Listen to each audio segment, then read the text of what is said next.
Now, we is one people, and we shouldn't go in barging into other folks' places uninvited, so... We've been in and out of here all day. Ain't never need an invite then. Yeah, something ain't adding up.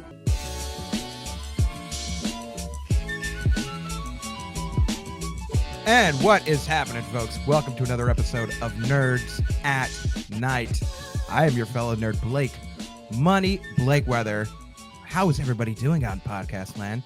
I've missed y'all. I love y'all. I normally don't do a lot of video reviews and movie reviews. I do a lot of breakdowns, though. I do. And I've missed doing these. And every so often, there is a movie that comes out that really... You do want to watch. I do want to watch, that I do go to, that I don't blow off, and that I happen to enjoy, that really settles very well in my soul, and it really curls my loins, if you know what I mean, you know, really tickles the pickle, if you know what I mean. And that movie that we're talking about is... If you guys haven't seen it, don't watch this because there's going to be so much spoiler talk. Just you can literally stop it right here with me saying, go watch this movie. It's amazing. 5 out of 5. This isn't an actual, like, what do I think about 5 out of 5 for it? That's not what this is. We're just going to have an open forum talk. So what I had to do is gather some of the brightest minds that I could think of and try to go ahead and pull them and pull their knowledge and see what we could have a conversation about in regards to this movie, because there is so much going on. And now, those people were not available. Yeah, I was going to say, unfortunately, none of them picked up. So who we got today is Bill and Alex from the Drunk Banthas. Fellas, how are y'all doing? I know I told y'all we were doing virtual karaoke. We're not, though. We're actually breaking down Sinners. Have y'all seen it? I'm looking for the karaoke machine. I've been doing my vocal warm-ups all day. And I don't see one. It was the only way I could convince him to come on last minute. So I was gonna do I'm Just Ken from the Barbie movie. I was really actually I like that. Let's cut to a clip real quick. I'm just Ken. Anywhere else I'd be 10. When did y'all see Sinners? Thursday. I Like, saw when Thursday. it came out, the night that it came out, baby. Yep. Which I guess it only came out in very few theaters. What? Or select theaters. Yeah, apparently, I guess I saw the headline for that where Ryan Coogler apparently only wanted to go out to like 8 different theater chains. I didn't read why. Yeah. Oh. I was like, I didn't whatever. read why either. I thought it was 9. I thought it was 9, Yeah, but it could yeah. have been 9. Apparently as well. It could have been an AI article that was fake. Yeah. We don't know. But you know, it's a weekend. Shit. We was trying to get drunk. We We trying to saw get, it open at night. yeah. But yeah, very limited theaters. I thought I better get these tickets. It was like 2 weeks ago. I was like, I better get these tickets because it's gonna be sold out. Yeah. And the theater that we chose to see it in, there was almost no one there.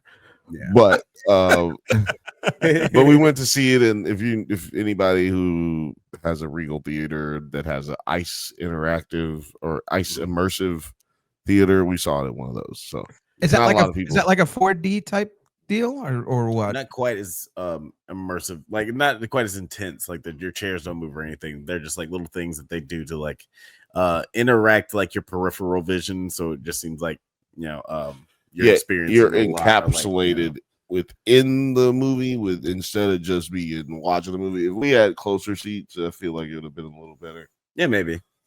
Okay. But yeah, it's interesting. It was better It for me was the a late first time. showing too. Like The first Yeah. time I saw it, it was lower, like we were in lower seats.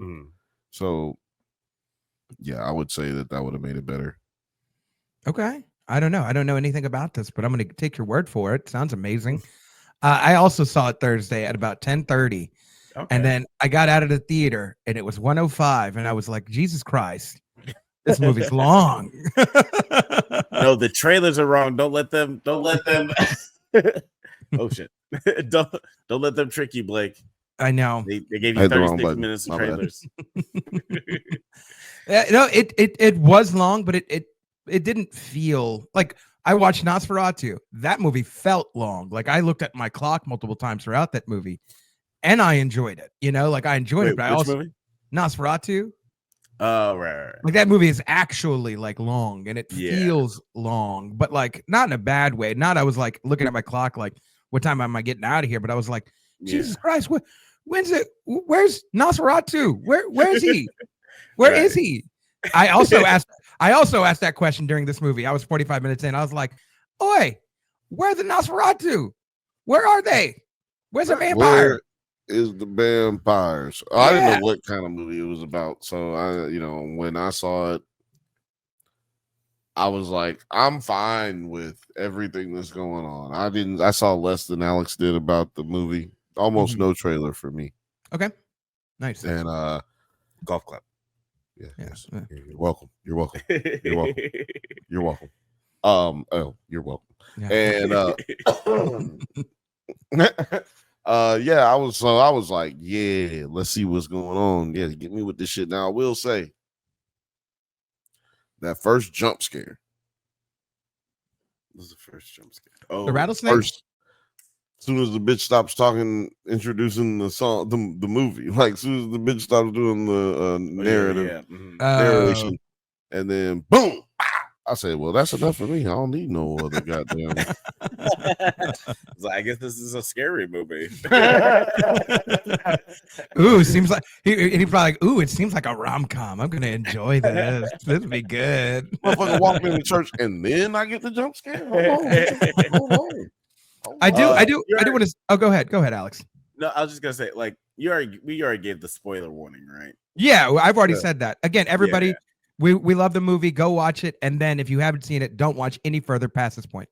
Go. Like, literally, the first thought I had as the movie ended, and I was like surprised that, like, in retrospect, that was like the first thought that I had. I was like, damn, Ryan Coogler loves to kill Michael B. Jordan. This nigga dies in like every one of his movies. But it's always like meaningful and everything. But so now we know the ending for Creed 4. He's gonna die.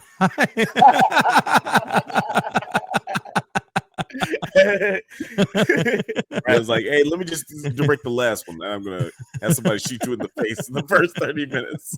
Yep. This also for me felt like Creed 4. I was like, ooh, it's Creed versus vampires. This is gonna be fun. Hey, the tagline should be, who will draw first blood? You know what I mean? I think that would make that would be really good. What, Steven Seagal versus Michael B. Jordan? No, the vampires versus Michael B. Creed. Who is first blood? Sylvester Stallone. Sylvester Like Stallone. Rambo, yeah, exactly. Rambo. Also Rocky. Creed. Right. Come back to Creed. We bring it all together. This is technically Creed 4. Man, I think Michael B. Jordan will whoop Sylvester Stallone's ass. I do want to ask you. He probably would. I think he would. I don't know. Sylvester Stallone got that old man strength. He probably like choke him to death. Like, they both on steroids. Yeah, am I supposed to not say that? I'm curious what you guys think of this, because this is like a little rumor I heard very recently that I guess I was just like, I didn't hear about all this stuff on the development of this movie, but apparently there's a rumor that the brother of Michael B. Jordan was supposed to be played by Jonathan Majors, but they ended up like changing it to this twin situation after everything that happened with Jonathan Majors. Like I don't believe that, only because it's a Ryan Coogler movie. This isn't a legacy studio movie. Mm-hmm. This is his movie. I think if he wanted to, and Jonathan Majors just had a movie that just came out like 2 weekends ago. Magazine Dreams. I really wanted to see that.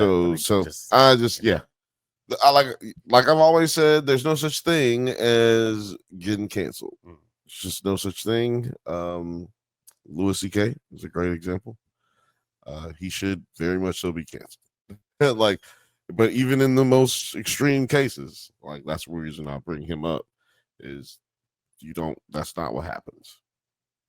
a certain segment of people might decide to stop fucking with you from now on, but for the most part, those who like you will continue to like you. That's just how it works. I think if Jonathan Majors was supposed to be in this movie, unless he said he didn't want to be in this movie, I don't think that that would have been the reason he would have been out of it. Yeah, I mean, let's think of that. Like, then it begs the question: like, how do we think Majors would have done as one of the brothers, and which brother would he have been? Right? Would he have been? He would have been good. I think he's from the South. I think that he would have been really good. I would have liked to have seen him as the more serious one, and have Michael B. Jordan be like the more cavalier one, because in Creed 3 we already saw like Jonathan Majors be like when he was Diamond Dame, he played a little bit more like aloof and charismatic and fun loving as compared to Creed. So I think that it would be like a good inverse where Michael B. Jordan gets to be like the fun character. I think it was Stack was the less serious, like more fun loving one. So you don't think that? So I would like to see Jonathan Majors play Smoke. You don't want a Sidney Poitier, Bill Cosby situation where they're like always each other's opposite. You know what I'm saying? The same opposite, like I like straight man in the comic relief. I always like seeing the inverse, like in Baby Mama, where Tina Fey and Amy Poehler, like Tina Fey plays a straight man, Amy Poehler plays the wild one, and then in Sisters it's the inverse, like Tina Fey gets to play like the wild one, and Amy Poehler's the straight man. But which one of those? The second one you named is not as good as the first movie. Second movie's not as good, but I think that the performances are still like great for both of them. I think the performances are still. I don't think it's due to the performance. Did it work? No, I'm just did it work though? I don't know if it worked, bro. So I want to ask. So Jonathan Majors aside, though, walking out of the theaters, are we all in consensus? 5 out of 5 stars, 10 out of 10 stars, 100 out of 100 stars, 2 thumbs up. Any objections to that, or is that a shared opinion amongst all of us? Or? We over here at the Drunk Banthas are going to give it 2 thumbs up because we are 2 people. Okay, people be giving them 2 thumbs up, but you really can only give it 1 thumbs up. And then if you got another person with you, then you get 2. That's 2 thumbs. So that's 3 thumbs. That's 3 thumbs.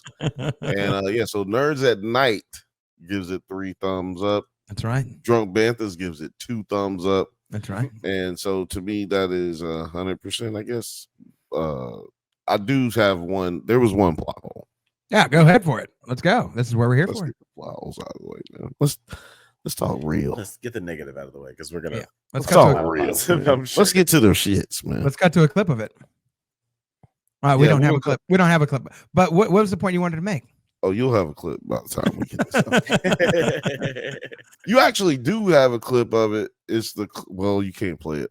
Well, anyway, I'll have to clip it in, but go ahead. You play it. You got it right. Yeah. Yeah, I think it's right. No, Jesus Christ. I'm not gonna do it. No, it's the clip where the Native Americans are chasing the vampire. Yes. Let's talk. I'm glad you brought that up because I actually want to talk a lot about the vampire lore and the hunters. So I'm glad you brought this up because that's a big point I want to bring up. Let's talk about it. Go ahead. Good. I'm glad you did some research because I did not. So they like chasing him. Like first time we're introduced to the original vampire, the nigga jumps out of nothing. Right. Where did he jump from? It's daytime. Motherfucker jump out of nothing. Where are you coming from, my guy? They clearly been chasing this motherfucker for a minute. And not only were they chasing him, but they took a long time to catch up to him. Yeah. Right. Yeah. So how the motherfucking hell is you alive, Mr. Vampire Man? I don't care if you look like you just got beat up by Mike Tyson. How the hell is you alive? Big plot hole. He was chewing all over your ass. Yeah, boy. Big plot hole. And I think that's also one of the reasons it takes a while to realize kind of what the situation is. Like, is this a vampire? Like, you know what I'm saying? Like, it keeps you from knowing just a little longer what exactly is going on until the Native American dude goes, oh, it's getting dark. It's like, all right, we gotta go. Bye. It's like, oh, that's a vampire. I would have loved to see a little bit more of that. The hunters like come out. Like, okay, you have a big vampire fight. Like, then I would have loved to see like in the morning, like, you know, instead of homeboy being saved by freaking, you know, smoke at the end of the movie, I would have loved to see one of the Indian hunters and native hunters, like who are vampire hunters, come like start to like kill vampires, and that would have been kind of cool. Some sort of exploration of like, what do they know and what are they doing? It was left a little ambiguous, and like it doesn't, you know, in the grand scheme of things, I still love the movie, but like when it comes to vampire lore, we're so, I think, ingratiated by it, and it's in our blood to know, like, okay, vampires, they gotta, you know, suck on people for, that sounds kind of gay, right? They gotta suck blood. They start fucking, it was gross. Sucking. So I don't mean to say it that way, like but like they do, they bite on people's necks, they drink people's blood. Do these people come back? How do they come back? What are their weaknesses? Sometimes it's garlic. I want to ask you a bunch of questions, and I want to have them answered immediately. Exactly. Yes. So many questions, and luckily, I mean, we figure out a little bit of the lore, right? They're problematic with garlic, problematic with silver, but like Blade stabs him with silver. He doesn't even stab him in the heart sometimes, and they just like blow up. So like, what does silver actually do to these vampires, right? Because they like, you can hit one, cut it, and it's kind of like, you know, he's like, oh, my head, I got a headache now or whatever. But like he didn't really go down, right? So like, what is silver supposed to do anyway? It just slows you down. I don't understand. Split me up. Yeah. I have a splitting headache now because of that. So like, I have a lot of questions. I had a lot of questions about the lore, and I guess it's like, I walked out and I was like, this might be the best vampire movie ever. And then I walked out, I was like, wait a minute. This actually might be the best movies. One of the best movie with vampires in it, not the best vampire movie, right? Does that make sense the way I said that? You know what I mean? Like one of the best movies that incorporates vampires. It's not like the main thing, but it is a thing. Right. Which I think is like one of the more interesting things about the movie is because it does kind of like have like that sort of Dusk Till Dawn vibe. Oh yeah. Where, like the genre flips like halfway through. It's like, oh, now we're in a vampire movie. Which is really, really cool. And I think it's very effective in this movie.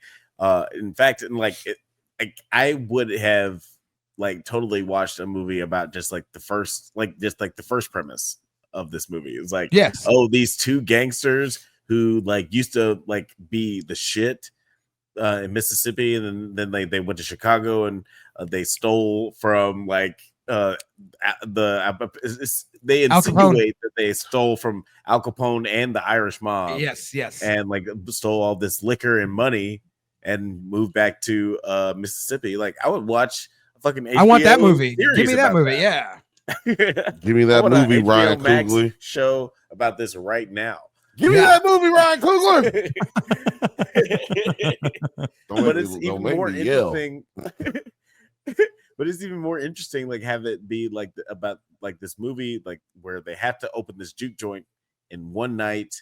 And before we even get to see all this, like sort of like insinuated, foreshadowed consequences that are going to come, is like, oh, maybe the mob will come back for their money. Oh, maybe the KKK will come. And that actually does get tied up later on at the end of the movie.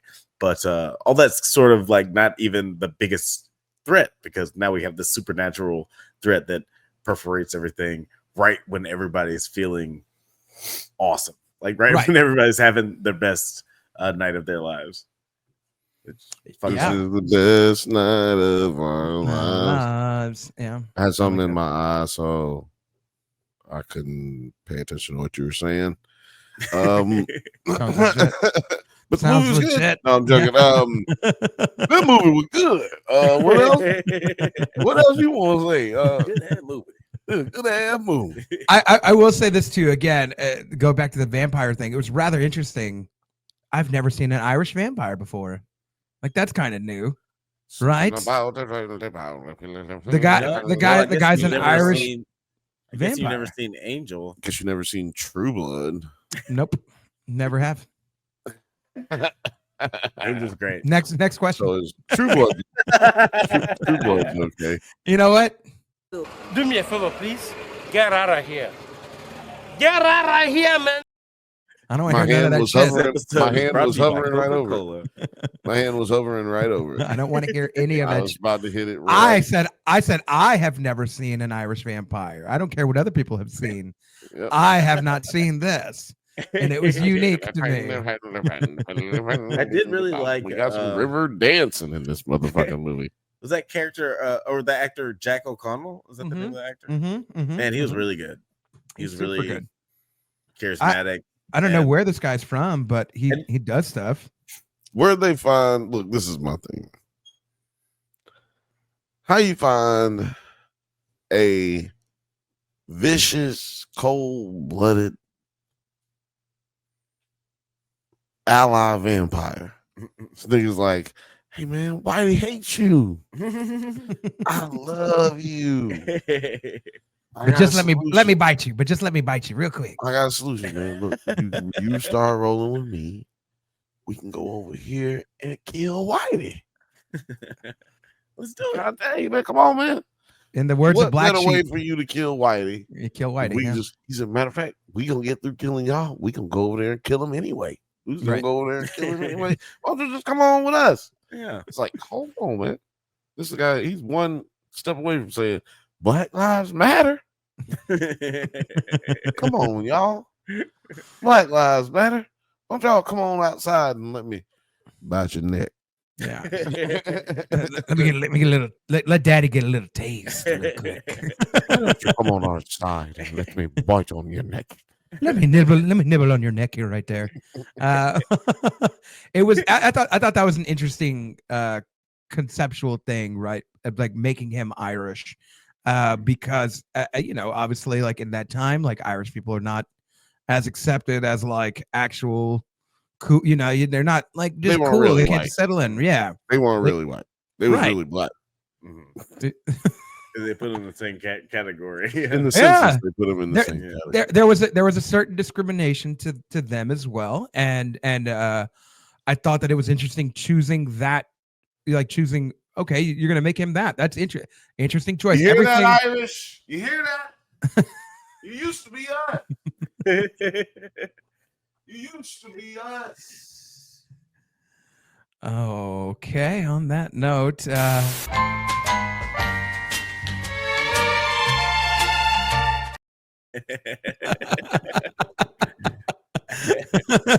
What happened? What?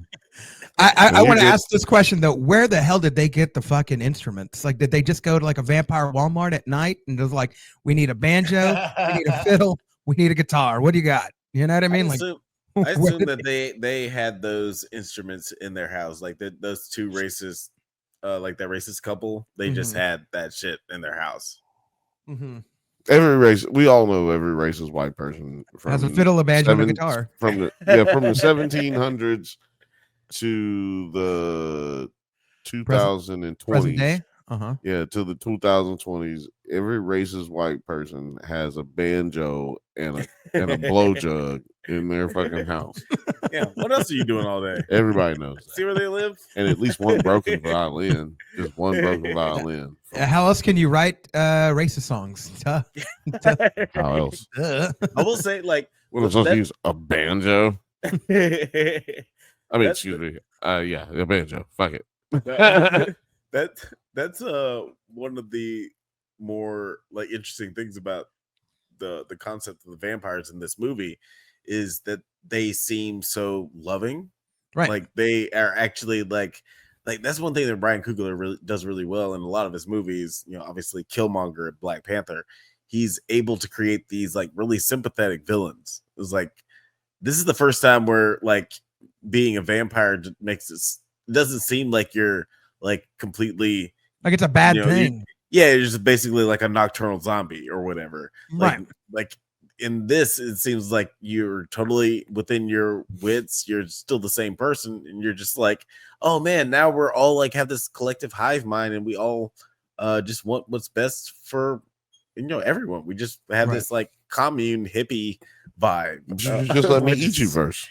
Yeah, it's gonna suck for like 5 seconds because I'm gonna kill you. I will say I caught on, and probably it's. I mean, the telltale sign is right there, but like I caught on very early that it was like sort of a collective hive mind as soon as they started playing music. Like that was instantly when they started playing music. That for me told me I'm like, oh, this is hive mind instantly, because I was like, I mean, motherfuckers weren't like walking around practicing. They're like, okay, when I hit this note, I need you to sing this. As soon as we get to the barn, I'm gonna hit this note. You do that thing, and then actually, let's practice real quick before we get there. Let's practice real quick. Okay, I'm gonna like there was no time for that. Like as soon as they were all in sync, I was just like collective hive mind. This is rather interesting because that's it can happen in vampire lore, right? But like it's not a very. I think that the vampires that we see nowadays are very independent minded. Vampires, they do their thing, you do their thing. There's not this collective hive mind consciousness like there is with like sort of like an invasion of the body snatchers type thing, or like the faculty, right? Where like the alien is sort of this collective. It's this it all knows anything and everything. Sort of like a Last of Us, right? The zombies even.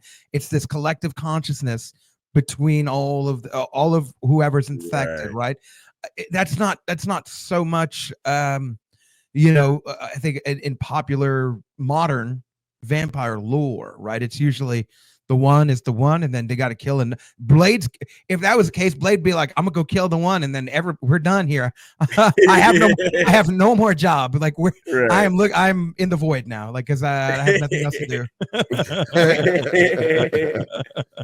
I did think they did like a good job of just like the misdirect there, because they did show that they like had a collective hive mind and everything, and we see a lot of them die in like the presence of the sunlight, but also like we see Michael B. Jordan. Yeah, there is that independence there. Yeah.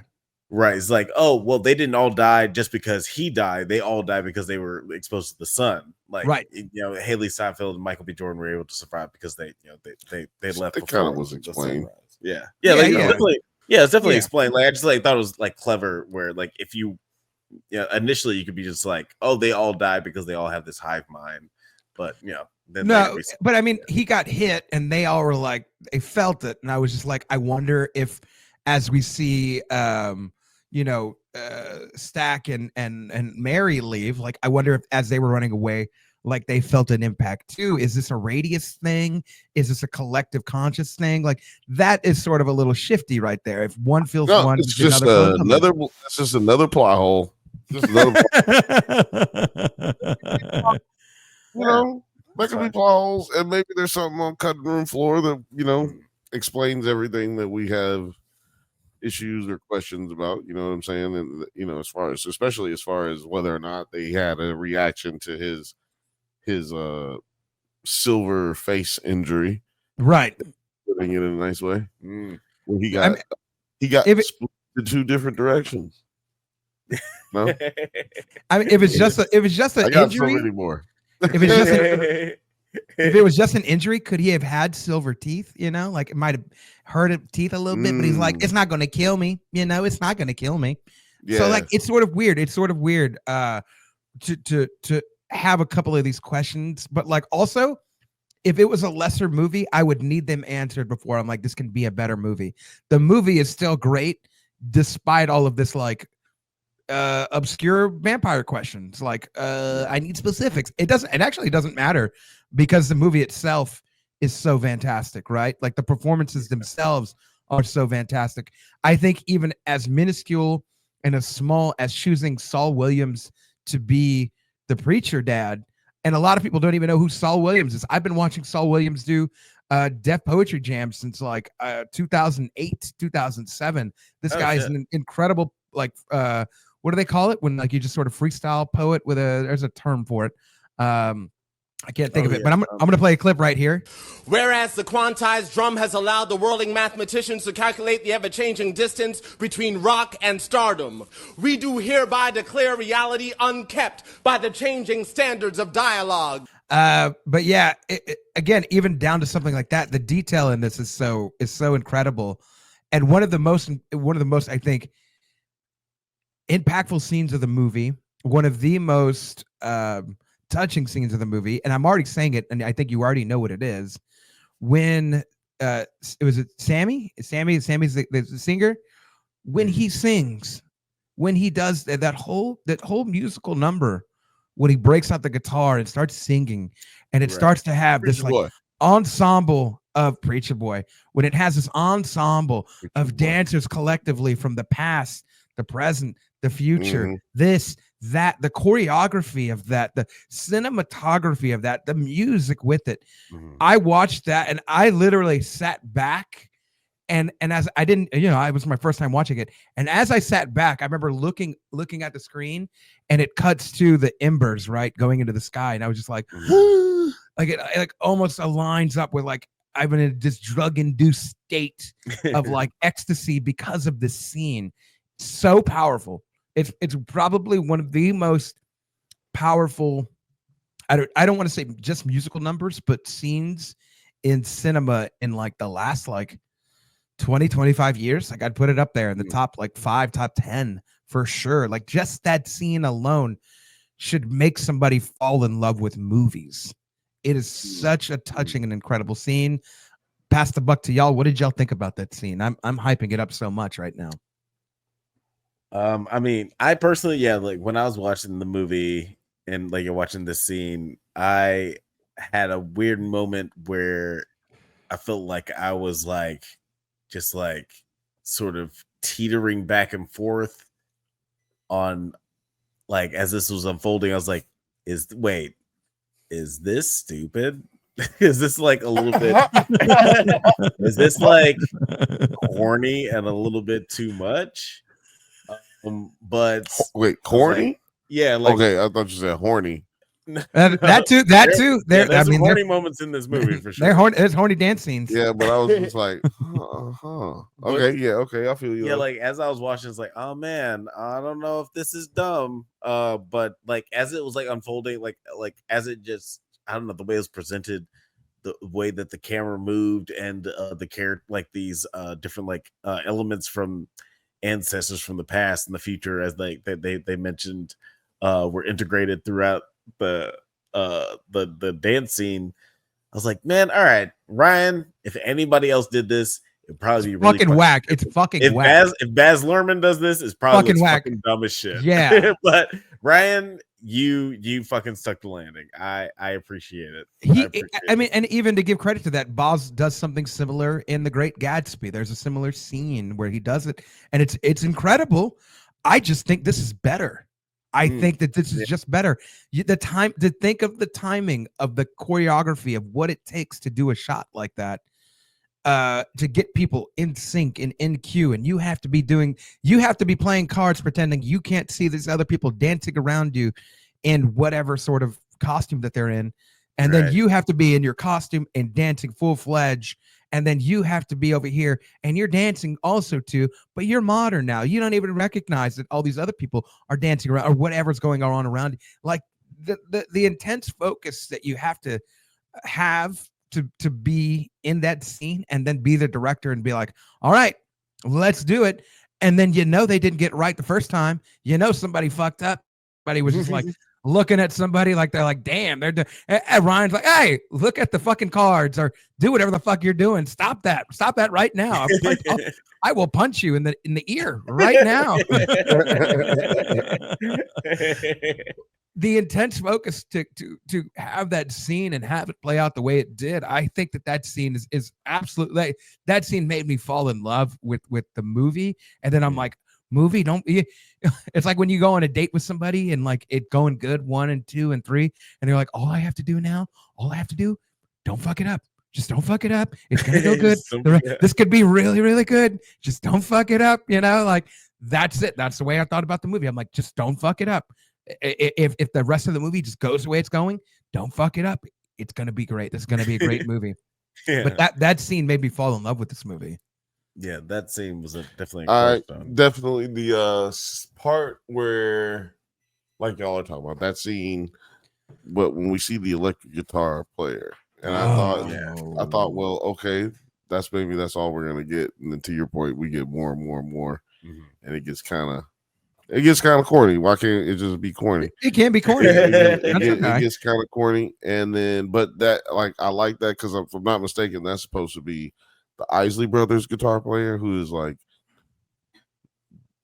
culturally black culture. He's significant, like so significant, so significant. Best guitar players in the history, and like a lot of people, like Jimi Hendrix, learned a lot of what he does from them, or did from them, and and like influenced all kind of guitar players from Slash to Metallica, both guitar players from Metallica, all this shit. So yeah, I think that's what they were trying to go for is like what is all influence itself to be itself, obviously, but like you said, it went a little far. But it all comes from the South, and being that his uncle was the inspiration for this movie. Yeah, for the movie, yeah. And his uncle's from the South, Mississippi. Okay. And so when you know his intentions behind it really was just to make a movie about his people from Mississippi and relative to people who might be able to relate to that. You're right. Yeah. That seems to be like why we only getting 9 theaters or 9 and releases. As you say it like that, yeah. As you say it like that, does that not make that scene now the heart of the movie? You know what I mean? Does that not make it the heart of the movie?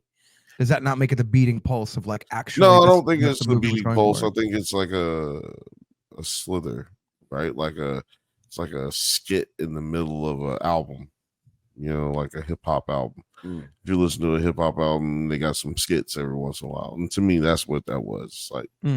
It's like, hey, let me step you outside of the purview of what's taking place just for a second, but we still in this. But just so you know, like, got this little part right here, and then we're gonna move you back over here. Right. Whether that's funny or it's supposed to be having a message behind it, or if it's just continuing the story along or what you're trying to tell overall throughout the album. That's what the skits does in the album. That's why I feel like that's what that moment was. I don't agree, but I don't feel like arguing. I don't agree though. And maybe it's not the heart, but maybe it's like the liver or the kidney. Like for some reason, that scene right there feels like a good. I love the scene. I'm just saying, is it the heart of the movie? I'll come down off that hill, but it's an important organ to the movie, though. It's very important. It's very important. I would say it is corny, but it is very important. Alex, you were saying though. No, I would say that it's at very least a cornerstone for the movie because it is trying to envelop all these themes of just like generational trauma and also generational community and like music. Like this is a very musical movie where there's like a lot of like music is like a core theme of everything, and this is also where it sort of shifts where they dive like after this. That's when it becomes a purely supernatural movie. It's not. Right. It's like, okay, now like the whole storyline of, are the brothers going to be able to make enough money to make it make this juke joint last for another month? Like that doesn't matter. Tune in next Saturday. Yeah, tune in next Saturday to find out. On Dragon Ball Z.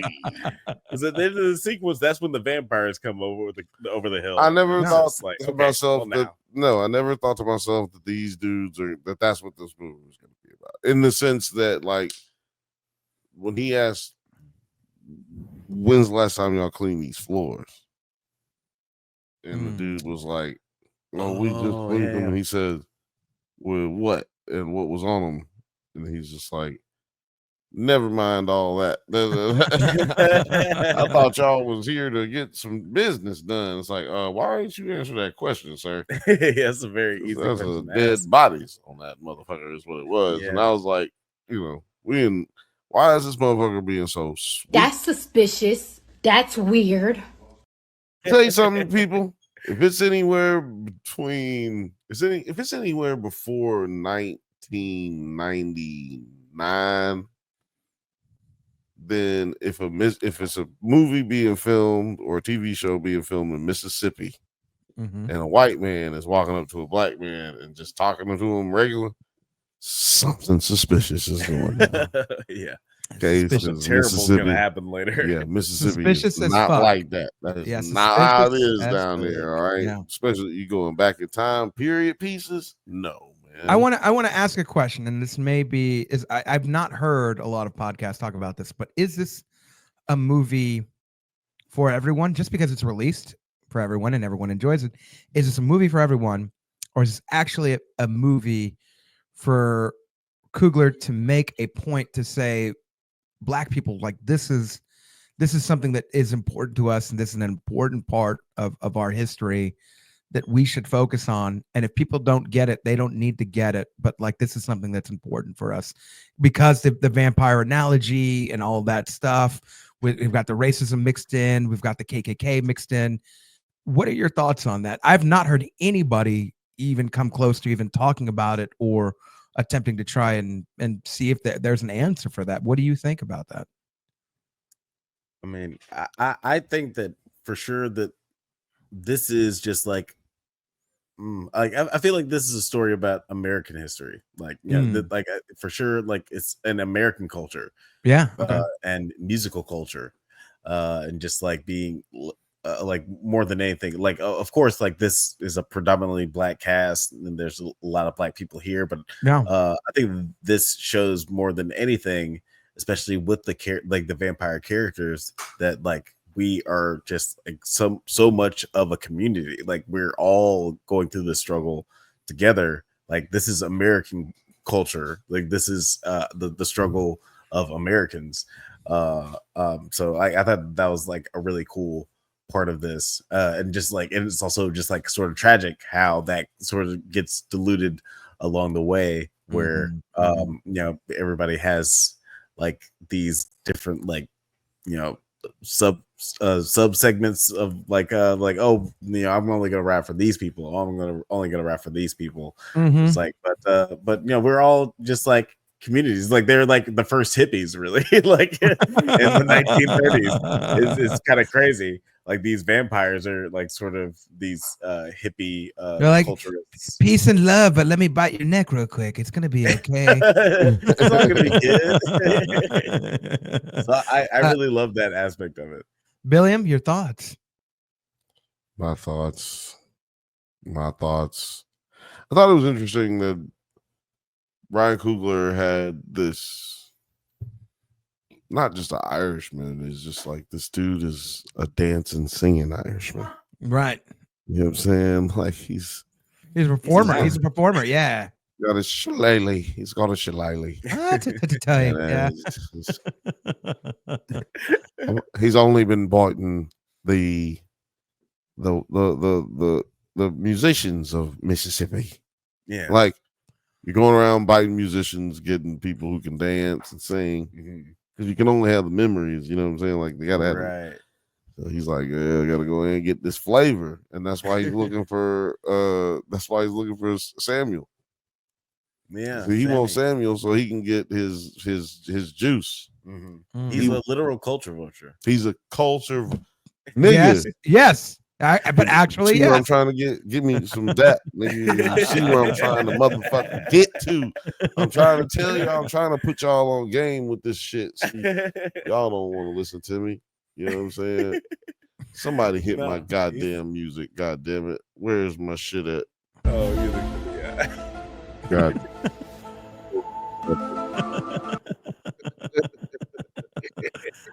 Oh, this is great. Motherfucker is a culture vulture, man. He said, look, what we can do with your music, I can bring my people back from beyond. Like, nigga, what the fuck?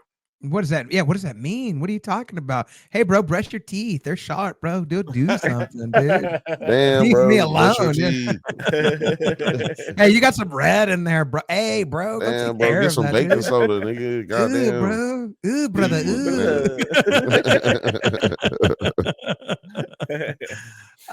So I do think so. What we've all sort of centered around is, I think, the music in this and it's influenced by Coogler and his uncle, rest in peace. But like music is such an influential part and heart, and I think maybe that's the heart and soul of this movie is the actual the music of it, because it starts with Sammy coming in with a broken guitar, walking into a church that he's still hanging on to the broken guitar. That's the very first scene.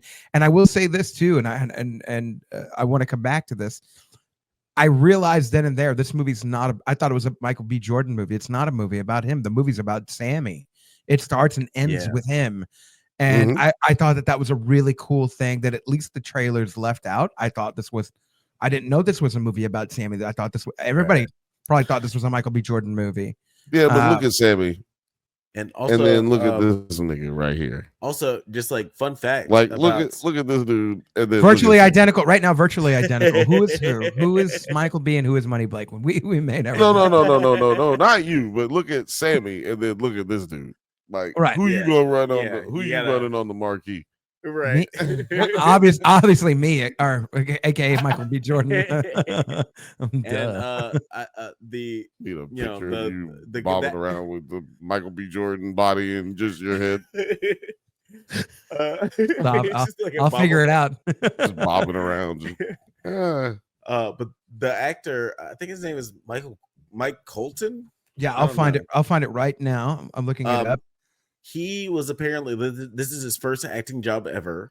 Miles Coton. Miles Coton.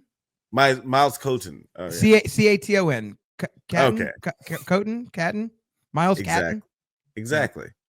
That guy. He's apparently a background singer, background singer for Her, the artist. Oh, Her. really?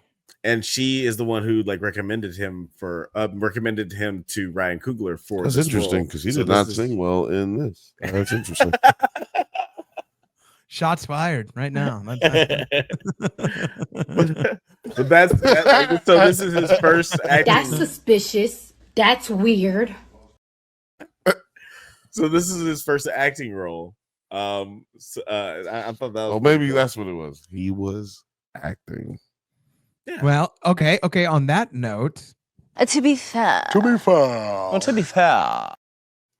he was acting, and I thought he did a really good job too. Like for this, this to be his first. He did a great job. I thought he was like one of the standouts of this movie. Okay, you rolled your eyes, Billiam. What'd you roll? No, I was gonna say if you told me that this is his first movie, I'm like, no, I wouldn't be surprised. The backhanded compliment. Wow. I think he did a great job. I'm not surprised this is your first movie. That's all I'm saying. No. What do you want me to do? You want me to I laugh. Oh, everything good. Yeah, everything in this movie was perfect. Look, sometimes did you not think that he was just he wasn't very believable in a lot of his things? Sometimes no, it wasn't that he wasn't believable. It was just sometimes he did he believe it? Okay. See what I'm saying? Mm-hmm. Did he believe what he was doing at certain times? Especially like when the shit started hitting the fan. I feel like he's almost a non-character in that moment and during those moments. He's definitely in the background, especially in those scenes. Yeah. I will say that, but essentially the heart and soul of the movie is music, and I love that they focus on the blues because, and in all honesty, Austin has a special place with the blues history, right? Like we are still and were the music capital of the world, but it has nothing to do with any other type of music besides we have just so much history with blues. What are you laughing at? Well, Austin's the music capital of the world. That's like an actual saying. That's not like me saying it. That's like an actual saying. No, I know. Yeah, it's interesting because it's like all the major record companies are in Los Angeles. It's interesting that they say that. That's just wild. I just think it's great. It's interesting. I need to see the numbers. I'm not saying it's not. I think it's solely because we have ACL and South by Southwest here, and I think that's solely it. Okay, I see. That's it. I think that's solely the reason why. No. But we have such a history with blues, and I mean, I think one of our most famous blues artists, Stevie Ray Vaughan, rest in peace, right? Like the man, incredible, like just an incredible. Like listen to the if you ever were to put somebody on and be like, hey, I want you to listen to a few guitarists, he's going to be in your list to be like, hey, just listen to this song right here. He's from Texas. I did not know Stevie Ray. He's an Austin, Texas guy. Austin, Texas guy. Oh, I didn't know Stevie Ray Vaughan was dead. Well, we learned something new. You know what I'm saying? Almost every day. He's amazing. Apparently, he was highly inspired by the actor who played Sammy in like the future in like the Buddy Guy version. Yeah, Buddy Guy. Yeah. Buddy Guy is a big. I'm not your guy, buddy. I'm not your buddy guy. I'm not your guy, buddy. I'm not your pal, chief. I'm not your chief, hombre. I'm not your hombre, buddy. I'm not your buddy guy. We'll be right back. Let's cut to a clip. Oh my gosh. But yeah, I felt it like, and not everybody can do this across the nation that watches this movie. Be like, oh, our city has some sort of history when it comes to this style of music. I felt it, and I have a fondness for blues, and it's because of the rich history that we have with that. And so when the movie starts with, again, Sammy holding a guitar, he's playing a guitar and throughout the movie, and then especially at the end, that now tells me, I mean, the music is the lifeblood. That is the heart and soul of this movie. Would we agree? Yeah. He doesn't let go. He's asked to let go of the guitar by his father at the beginning of the movie. And then we see he goes through all this craziness. And so at the end, we assume maybe he's about to let it go. But the last thing he does, like Elsa, let it go. Never let it go. He never let it go. He actually kept using it and made some goddamn money. Got the hell up out of Mississippi. Yeah. It's a good ass goddamn plan. And shout out to Smoke having a great idea. Like, yo, don't fuck with nobody. Just leave Sammy alone. Let your ass go though. Right. Let you and this, but not fuck with Sammy. He made a good parlay, which like, and I like that aspect of like these kind of vampires where their soul, like they straight up say that their soul is still intact. It's just like sort of this. It's trapped. It's trapped. It's essentially purgatory. Trapped. Yeah. So like that's still them in there. So you could reason with them, especially in like a one-on-one situation with someone. Well, and this is what happens by the end of the movie, right? Like Smoke and Stack have an agreement: do not attack Sammy. I let you live. Go do your thing. Get out of here. And that I was watching another reviewer talk about, well, like they don't have like these vampires, like it's weird because like he makes a deal, but like they don't have no consciousness or they don't have no soul. And I'm like, they have free will. They absolutely have free will. Yeah. If Stack and Mary left the hive mind, the sort of hive mind consciousness, whatever, and they went to go do their own thing and they survived, that means that they have free will. And if they have free will, he can make his own choices and he can do what he wants to do. That we should know people. We should know people. Or we should know people. Or we should know their channels. We can show them. Let's name some names. I want to hear it. All right. Well, let's start. No. I have a long list, and let me start with. And so that's what I think about all of those channels that I just mentioned. Shout out to Ryan Harry. They're not covering. All I'm saying is the big white channels aren't covering this movie. It's all I'm saying. But it's neither here nor there. Yeah, I do want to say real quick that I feel like it is a really great casting choice to have Haley Steinfeld in this movie because she seems to be like the person that all black men are like thirsting for at this point right now. Consider me black. I was gonna say consider me black because I'm thirsting. I'm thirsting hard. You know, call me white chocolate. You know what I mean? Will Frothy told me what she is. She's like half Filipino, half something else. Like her not. No, in all actuality, she does have a granddad that is black, so she is 1/4 black. Right. Well, right. so Oh, okay. her maternal grandfather, Ricardo, was half Filipino, and her half Yeah, that's what American descent. Yeah, so she's a quarter black. So she's Essentially. just about the same amount of black as her character in the movie. Yes, Right. it's exactly correct. Yeah, she actually, it's like a 1-for-1 sort of resonance with the character in the movie. It's almost as if they casted her and they were like, maybe we could write that into your character. I did not know she was in this movie until like I saw it. I didn't know she was in it at all. I was like, oh shit. Same. I didn't know she was in it. Do you know? You know who? Hey. Do you know who caught me off guard? Delroy Lindo caught me off guard. Delroy Lindo was my MVP Delroy of this Lindo? movie. He was the old Delta Slim. Delta Slim. Delta Slim. Oh man, yeah. Harmonica that's my player, the nigga. piano player. Yeah, bro, I have loved Delroy in everything that he does. Romeo Must Die, when he played the dad, like he's incredible. Yeah, everything Romeo that Must he Die. does. I'm a huge. If I ever like saw Delroy just walking, I'd be like, "Can I buy you a coffee, man? You don't drink coffee. Can I buy you?" And Like, he was in Congo. he was in Congo. That's right. Yeah, he was in Congo. He was. Let's look up some Delroy Lindo movies. Hang on. Man, he was in that movie where he played the gangster in the Bumpy Johnson movie with what's his name? Yeah. With Lawrence Fishburne. Yeah, Lawrence Fishburne. Yeah, was it called Gangster? It was Gangsters. Yeah. Hang on. I'm he's up. Broken Arrow, Get Shorty, Gangster. Congo. Let's see. He was in Malcolm X. He was in Blood In, Blood Out. That's right. He was one of the prisoners in jail. I remember that. He was in Crooklyn. He was in Ransom. Mel Gibson. Whoa. Let's not talk about that guy. He was in Ransom? Oh man. He was in Now Ransom. you know I was in Ransom. The Hard Way. Oh, that's crazy. Gone to 60 Seconds. Romeo Must Die. The Holy One. Heist. The Core. Sahara. Yeah, no. 60 91 to 2008 is like him everywhere. Yo, He's in right. everything.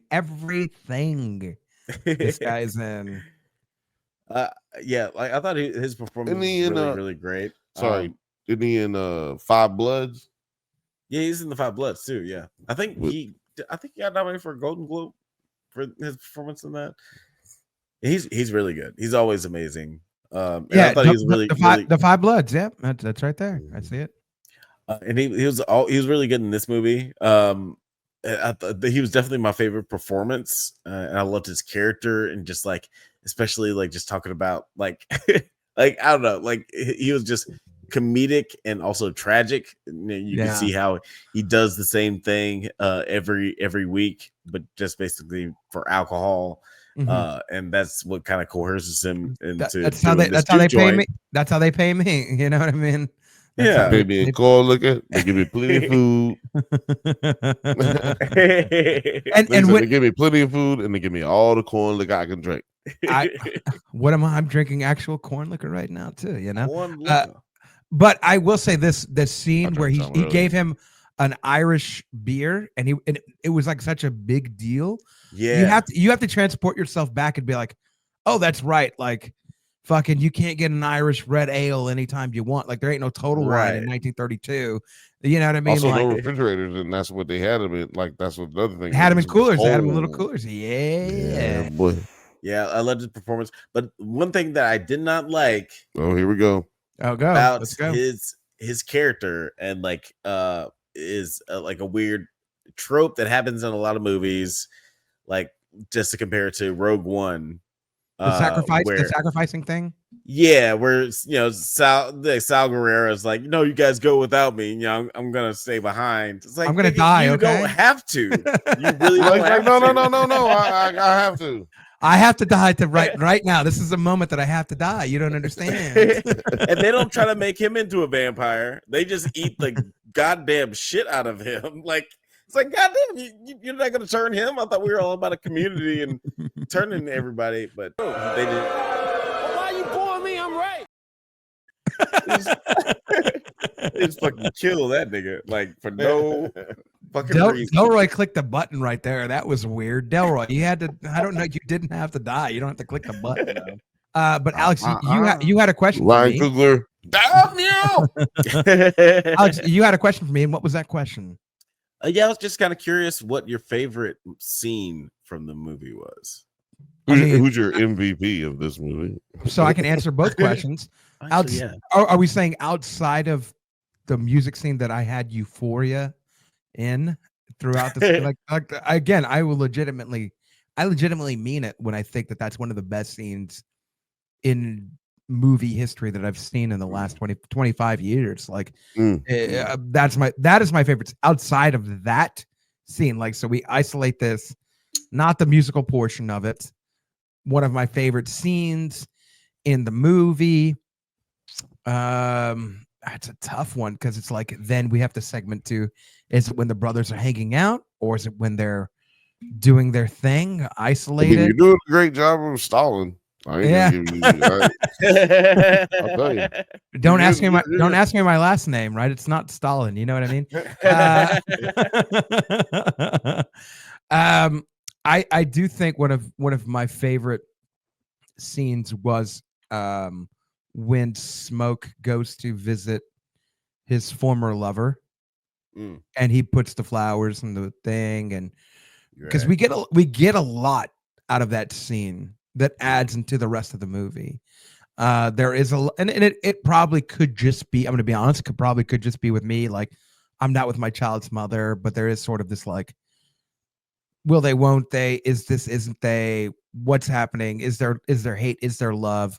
But also you learn a lot in that scene about like there's supernatural aspects to this movie, and it's introduced in that scene. And there is a lot of like Michael B. Jordan's history that comes out in that scene. I need to talk about my dad real quick too. And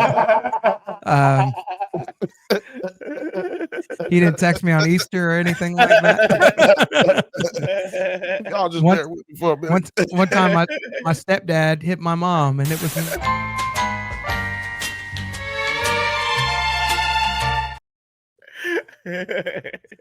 oh, we're back. Oh, okay.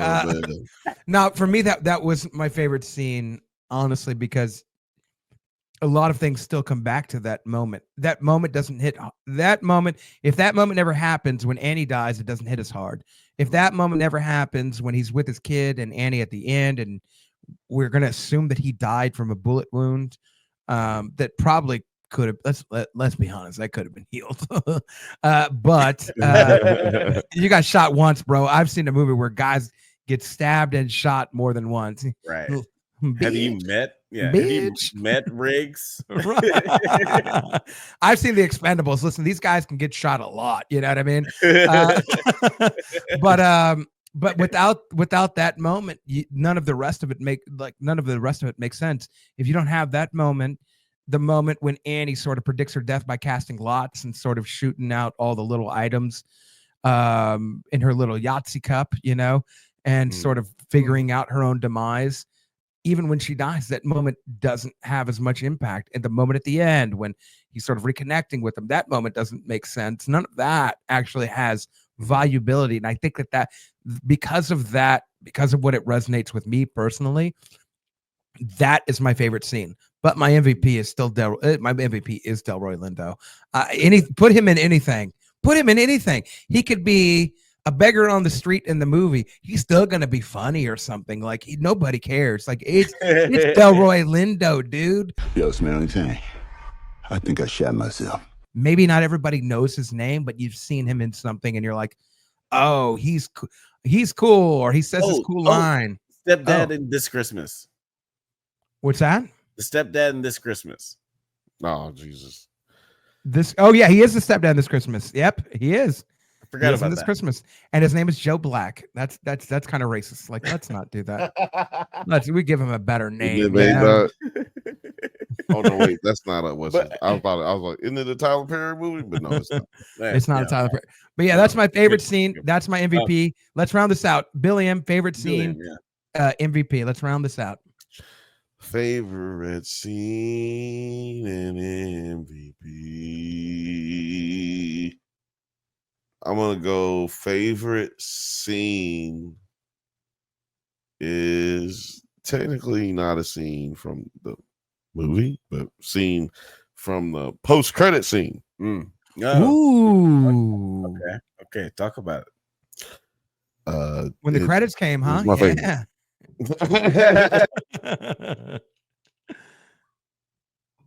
The post-credit scene. When they came to talk with homie? Oh, you're on mute, bro. Yeah, no, we was waiting for it to catch back up. Okay. Yeah, my favorite scene, the post-credit scene. They what was good about it? It was the end. No, no. I could go home, yeah. It's great how they decided to, well, like I said earlier, he never let go of the guitar. He was like, his father begged him to let go of the guitar. The devil has literally walked up to his doorstep at night, and he has danced with him, and he still decides not to let go of that guitar. And I've been singing the blues. How you doing it? You know what I'm saying? Actual scene from the movie, yeah. And actually scene from, and I was actually, a voice double for the movie. But yeah, he goes out and he keeps it going, makes a bunch of money, only to then have his cousin pop up on him. What was it? Got to be 70 years later. It was 30 years later. 30 yeah. Oh, no, 60 years later. 60 years later. Because it was like the 32, 33 to 93. Yeah. Yeah. 60 I was years later. close. 70. I said 70. It was 92, I think. Yo, and they was looking 93, fresh. 92. Yeah. They was looking. Yeah, he had a fresh. Gucci sweater on. She was wearing Haley looking dope. What was she Gwen wearing? Stacy. Carl Kanai? I don't know. Gwen Anyway. Stacy. Ooh. Okay, I'm done. No, yeah, no. But yeah, so I'm like, are you all right? But yeah, like that scene when they show up, Stat and his girl show up. I'm like, oh, this is dope. Then they explain everything, and I'm like, oh, they just left this open for a sequel or prequel. Like they left it open. They left the open universe open for a lot of things. Yeah, you could do a prequel. I like the lore of this universe, and you could Max likes making their limited series TV shows. I would like to see like a 6-episode mini series of this. They're not gonna do that. This is black people. And HBO does not renew black people TV shows. We lost Lovecraft Country. That Bro, came and went. let's all that cry came about and went. that. Let's get back into this. I need it. And also, just to say, the reason I wore this shirt today, this is a Bitterroot t-shirt. It's a comic book where black people. No, oh. Yeah. It's a comic book about a black family who hunt supernatural creatures in the deep south in like the 1920s. Wow. And Regina King actually got hired by Warner Brothers. I think it was Warner Brothers to make a movie about this. Like HBO, Warner Brothers, pre-pandemic is like in 2019, and then like the pandemic happened and like everything changed and just kind of like became ambiguous whether that movie would happen. But I hope that this movie becomes really, really popular and really successful, so it just like reinvigorates the interest in that movie, because this comic book is really, really cool. It's very adjacent to this movie, and I would like to see more stories like this. So I would even like a prequel series of just the vampires that lead into this movie. Where'd they come from? Where'd you come from? Where did you go? Where did you come from, Cotton Eye Joe? You know what I mean? I want to hear a little bit about everything, what these guys are doing. And yeah, I would love that. Okay, you got an Irish guy. He came over. How'd you get turned? Who are you hanging out with? Maybe somebody turned him out. Yeah, somebody pimp that motherfucker out. Put that. Ooh. Ooh. Death and meth. Daddy likey that a lot. But They then, start fucking. It was gross. but then that could put us on to the Native American hunters, right? Like the people who are. Yeah, you can have a whole show about the Native American hunters. I need this. I want to know how they know. And also too, I want to add one thing that I would have loved that maybe they didn't have time for, and that's why they did a narrative thing at the beginning. I would have loved a scene, perhaps, because they're basing it on like the griots in Africa, these storytellers in Africa. I would have loved to see a griot session around a bonfire in Africa, 1500, 1400, 1000, AD, something like that, where they're telling stories, and all of a sudden they're telling stories or they're singing a song and you see red eyes around, right? And like you're like, oh shit, like what? And they kind of know how to deal with it. They know how to mitigate it. Yeah. Don't that move, was kind don't of say the this. post credit scene. Right, but like No, I would there have was a post credit Oh, scene. was there? No. Yeah, that was Like, that was the holy shit. it was called an after. That was called This the April Fools. We called that the after party, if you know what I meant. You But see no, the white girl there, all the eyes running at the campfire. I would have loved a scene like that, right? Where like the griots are singing or they're telling stories and they're doing it in native tongue, whatever way they want to do it. And you see red eyes and you see people coming out of the forest around the fire. And then all of a sudden, either they're not threatened or they know how to deal with it. And then fast forward and flash to 1932, 1933, Mississippi, America. Like that would have been, I would have loved that. Even if they had the narrative around that, it would have let people know that like, hey, these things have been happening. Here's what they're attracted by, but there are mitigating factors where people know how to handle this when this happens. Because this is actually the whole movie, right? You need to figure out what the mitigating factors around this threat. That's one thing I would have loved. And agree or disagree? We'll go with you, Alex. Agree or disagree? What do you think about that idea? I like the idea. You could say no. You could just say no. All right, Bill. No, I'm going here. Go ahead, Alex. Honestly, like I would have. I like the idea of like having a peripheral TV show or something like that. That explores something like that. In more extensive detail. But not the pro. You don't like it for the prologue. I don't like it for this, and honestly, I don't even like the intro for this movie. Right. I don't like the whole like narrative with the drawings and shit like that. Like, yeah. Well, that's why I try to give you my vision. That's why I try to give. I'm not Ryan Coogler. Okay, then. But even though we look similar, you know what I mean? Like, but like I'm not Ryan Coogler. You talk the same too. Very similar. I've been told. I don't know. I didn't love the intro for the movie, like and the voiceover and everything, because I feel like the movie speaks for itself with everything, especially with the narrative and like the scene we keep talking about with the exploration through the generations. I feel like the movie speaks for itself. We don't need that intro, and we don't need what you were talking about. But I would like to see, like, to your point, I would like to see that explored, but just in its own story. Like I would like to see a TV show about that or another movie about that. But I don't. You know what? I'd even go with this and see if we can agree. See if we can find middle ground. If they did like a YouTube, like not behind the scenes, but a YouTube like, hey, here's the scene you should watch before you watch this movie. It's sort of an extended thing that we're gonna have. And if you watch it, cool. If you missed it, it's okay. But if you watch it, it will actually add to your movie going experience. It was a scene that we filmed. It's like 7 minutes long or whatever, but it's actually gonna add to that.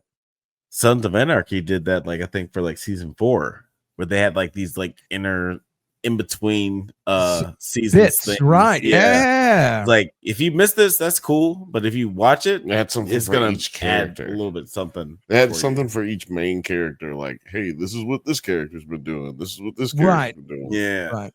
How do you think about that, Cool. Billy? And what do you think about the idea? What do you think about that? The intro that we're talking about right now. What do you feel about that? The intro. Yeah, we were just talking about the vampire intro, how we're feeling about that world. And Wait, because honestly, I also just legitimately forgot what we were talking about. I thought we were talking about. Well, go ahead. Oh, we were talking about the intro idea, like to introduce, like, hey, here's this concept, my idea concept. Hey, actually showing it, not just having it in drawings, but being like, hey, like, there's these people. Gathered around. The beginning of the movie, with like the opening narrative. Yeah, having storytellers narration. Sorry. Yeah, having actually showing it, being like, hey, there's storytellers. I mean, honestly, I don't know why Alex is having as much of an opinion on it as he had already, because we walked in like when they were telling that part. Alex and Bill Frothy were way back in the back, and we were still trying to make sure we were in the right movie, because when we walked in, they had some other movie and the fucking thing. Amateur. It said that it was The Amateur at 10:30, which we were there to see Sinners at 10 o'clock. So it was weird as fuck for us to be there. And it said that. And so I really didn't catch that part. I don't know how he really caught it. Like, so I don't know. I'd have to say either one of our opinion isn't worth shit on that point, because we didn't really see that fucking shit. So that's what I'd have to say about that. Well, in the words of the Irish, I also, it wasn't very long, so I would say it doesn't really bother me. Had they tried to, explain the whole movie to us in that, then I probably would have had a problem with it. But it sounded more like a Aesop's Fable type introduction to how this rest of this movie was going to go. But like I said, also my opinion means dick, because we did not even really see that part because we were trying to find our seats. Also, who's MVP and whose scene did we not get before we rounded out of here? We get everybody's? Oh, well, I was gonna say my favorite scene. I said Delroy was my MVP, but my favorite scene is at the end where I forget which Michael B. Jordan character it is, but when he is gut shot and he has the smoke, where he has the, I guess you would say, hallucination or vision of his wife and his dead child, and he's like reaching out to them, and then he was like, he hears the racist white dude's like, "Hey, I have a whole bunch of money," and he just like fucking lights him up with the Tommy gun. When he's like, "God damn it, shut the fuck up!" While grown folks is talking. When he asked him, "Do you have cigarettes?" Like that whole bit was hilarious. That whole moment was like really, really great. Yeah. He's like, "I got a lot of money. I could pay you, boy." And he's like, yeah. He's like, "Fuck you, nigga." He's like, "You got a cigarette?" Like, "Yeah, here you go. Here, go shoot me again, did you?" Which is why, like, I got some money. I wish. Hey man, what happened to "fuck you, nigga"? Like, what happened to that? I wish I didn't see like the trailer for this, like even like the first trailer, which doesn't show too much, doesn't like we watched it, reveal the hook. It still shows like moments from the third act where, like, you see him shooting the Tommy gun. The Tommy gun, but you don't know who we shooting in at or anything like that. Still, like, subconsciously, I feel like as an audience member, you're still waiting for that moment when you're watching the movie. And until that happens, like, you're just waiting for that moment. You're waiting for that moment. And I thought the vampires in this were like daywalkers, and I thought he was fighting vampires in the day. And I'm like, they could do something different. But I didn't know that the first time I watched it. I only thought that the second time that I watched the second trailer, right? I only thought that because I'm like, okay, obviously this movie's had vampires, but like maybe they attack during the daytime and like he's attacking vampires in the day, and like they're doing something different, and this is kind of cool. I don't know. I didn't know. No, what they should have done is just make sure they're not showing you that they're vampires in this film. If you were watching the trailer or whatever, there should never be that insinuation. Him shooting in the daytime, that's trivial if you don't know that it's a movie There's about vampires. I did. Like, Yeah, the first time I watched the actually- trailer, I didn't know who he's shooting at, why he's shooting, what he's shooting at, anything. I don't know who, what, where, why. To me, I don't that's know. the reason they moved this movie back. It's because they Another knew month. because Yeah. they knew that people didn't know what the fuck this movie was about, and they didn't That's want fair. people to come out and see this, not see the movie because they didn't know it was a movie that was supposed to be a horror movie. Yeah. They didn't know that it was supposed to be an action movie, just like some kind Rom-com, of black anything film. like that. Yeah. Or like what is this? What is this? Right. So I think that and then maybe that was the right thing to do, but too much was shown. Like to me, in the they second still trailer, could've gotten a lot off. yeah, they fucked up on that second trailer. And the movie is not about vampires, really. Like No, you were saying it's a about, movie that like, has it really vampires. is a movie that has vampires. Well, I'll say this: it's a movie about characters. It's like 25%. It's a about movie about vampires. characters that you say it's 25% about vampires, but really the movie is about vampires because of all the symbolism leading you to where we get to. Like, like it's the two brothers have been all over the world, just like vampires been all over the world. Like now they're back here, just like vampires. They fucking attack on the weak. They prey on the weak. They prey on the weaknesses of others to help try to better their lives. Right. Just like they go through the whole neighborhood, they go through the whole city, the whole town, The hood. grabbing They up go through the niggas whole to hood. go The whole hood. the whole hood just to go over here and get ate up by some vampires. Yeah. Right, like they are predators just as much as these vampires are. I think it's about vampires. It is a vampire movie, is what I should say. It's just they did it differently. Ryan and them, they did it differently, which is we're going to tell a story about people, and then in the third act we will explain their interaction with vampires. Yeah. Amongst that story, because at the end, my favorite scene, they talk about how that was the best day of their lives, minus all the shit that happened at that night. That was the best day. I'll be honest. The last time I lives. hung out with vampires, that was the best day of my life too. I just need to keep it a buck, Chuck. You know what I mean? You know? And I didn't say my MVP. My MVP was Stat, not Smoke. Not Smoke. Was Stat. Okay, Ooh. one more question. Yeah. Because before we Don't ask me. You better before we not get ask out of me here, before yeah. Stat. before we get out of here, and this might be a Drunkies nominee or like Drunkies category for next year. Okay. Because we've had 3 twin performances that I feel like have been pretty notable.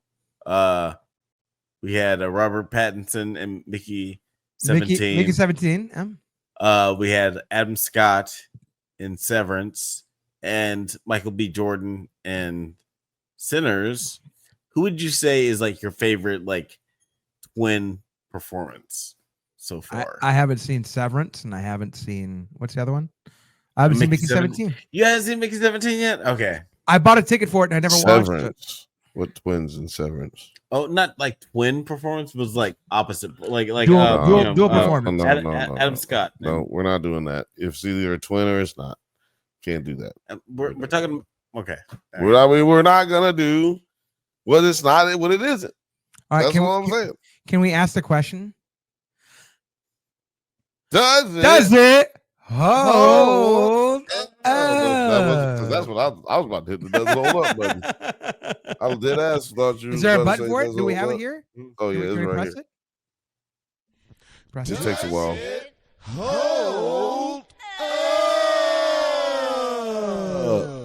Since we're here, Billiam, do you think this movie holds up? Let's talk about this.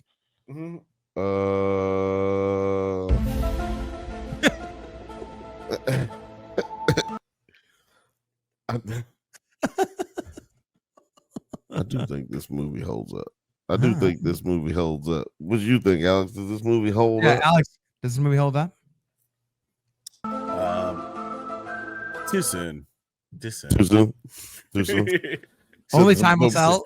Well, look, let me ask y'all this question. Honestly, if this movie is not nominated for Best Picture next year, I will be incredibly upset, but also not surprised. It'll be business as usual because Challengers was not nominated for Best Picture. God damn it, dude! That movie should have been. Let me ask y'all a question, man. Let me ask y'all a question. We know this isn't getting nominated for an Oscar, but let me ask you a question because it's probably still somewhere around 99% on Rotten Tomatoes. It was like 100% when I came out of the movie theater. It was 100%. Me and Nine looked at it the night before, Wednesday night, and it was at 99%.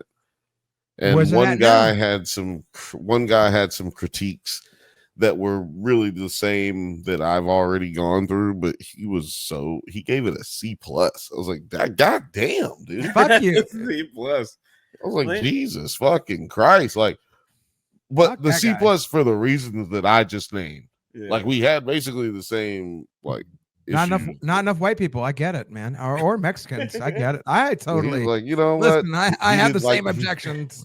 He thought he thought the same shit was super corny, but he just like shit on it way harder. It's at 98% right now on Rotten Tomatoes. That is the tomato meter. It is a 97% popcorn meter. Is that bad? It's not great. Good.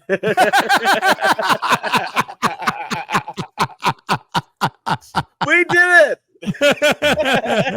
Well, thank y'all for tuning in for another episode of Does It Hold Up? That's 98%. 98% tomato meter with 245 reviews. 97% popcorn meter with 5,000 plus verified reviews. It's incredible. It's incredible hold up though. Like literally, that's a great number to have with that many. With that being said, is this the greatest movie ever? Oh God, no! It's still Casablanca. Everybody knows this. It might be it's the best rated Rotten Tomato movie ever right now. It's probably one of the best movies that's come out in the last 20 years. To be quite honest. Yeah. There's definitely a lot of recency bias. It's a really, really good movie. And Ryan Coogler is always great. I can't make a definitive judgment on this movie yet. I need to watch it like 3 more times.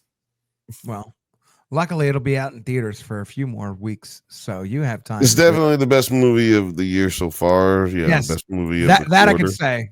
This has been a shitty year for movies, and this has been one of the standouts. It might be the better of movies. Like, this movie is better than the movies that came out last year. To be honest. No, let's not go crazy. Let's not go crazy. What movie would you say that was better than this that came out last year? What was the one that won all the awards? Challengers. I wish Challengers won all the awards. God damn it, dude. Not saying like this movie is Challengers is better than this movie. Well, let's have this conversation offline. I'm not gonna do this here. It's a bigger conversation. Actually, yes. That is an actual yes. Actually, no. Fuck, man. Yeah, it's so artistically driven. This movie is okay. All right, I'm already beaten. Anyways, I'm beaten and I'm beaten up. Billiam, you win. I don't know what the answer. Just trying to figure out one. Yeah, where is it? I was just like, I'm not making this shit up, man. I thought Challengers last year was great. I thought Civil War was great. There's a lot of great movies last year. I was just saying. Doom Part I don't think that there's Doom Part 2. Yeah, there's not one movie. I said better. Doom Part 2 is better. You think you thought Doom was better than this? I don't know. I think Doom Part 2 is better than this movie. Yeah, I do. And I love this movie, but I do. How I feel about Doom better. Part 2. Right. Yeah, I don't know if it was better than Doom Part. I mean, like, I don't know if I would say both of them are great movies. I wouldn't say better. Like, there's good, great, but then to say that they're better, I don't know. I don't know if I would say they're better. I would say it all depends on we're looking at the same level of great is what I'm gonna say. That is fair because like if my girlfriend, like I could show her Sinners and she would love it. If I show her Doom Part 2, she'd be like, not get it. She'll not get it. I don't know what I'm doing. what are we spreads doing right across more people, like more people. You know what, Bill? You know what, Bill? Go outside, nerd. Get out. Go. I ain't got time to be distracted by your worthless chime-ins. Go. He done suck Uncle Baby Billy on you.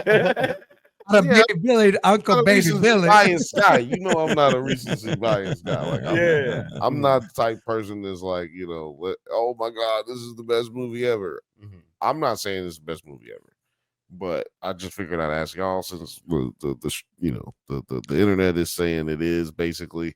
But I also wanted to ask y'all because I don't know if I can find one better than the last year at least. Yeah, this year, this is the best movie of the year so far. There's not been a better movie and I enjoyed Companion. I thought Companion completely fantastic.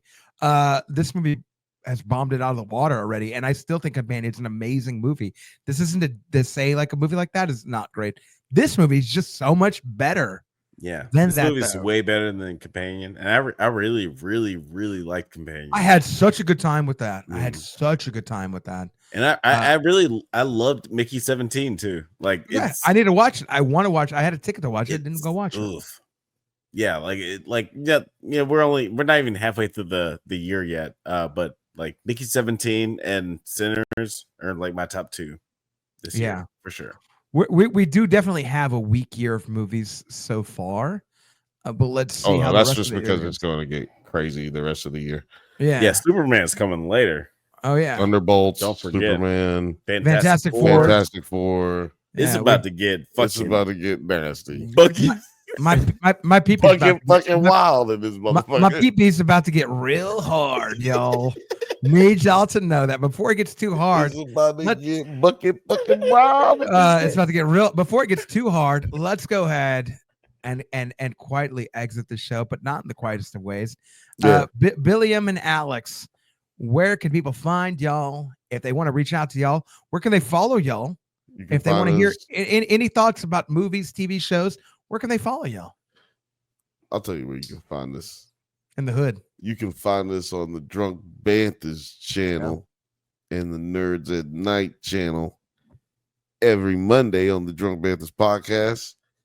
And we only go at 8:15 p.m. Pacific time. 8:15 p.m. Pacific time. And we also are on the Bantha Bunch show, 7:15 p.m. Pacific time on the Thursday nights. I'm going to tell you something, brother.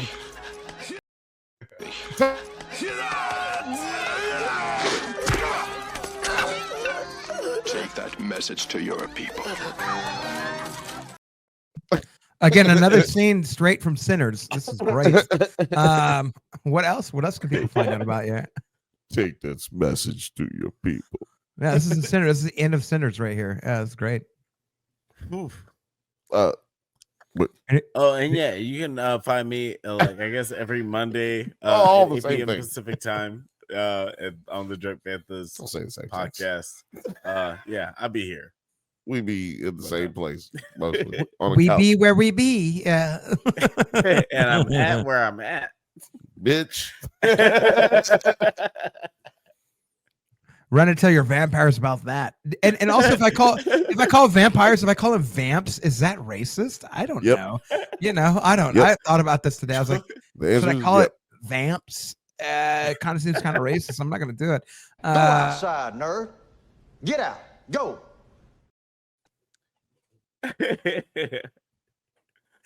You can find all of us actually on Nerds at Night.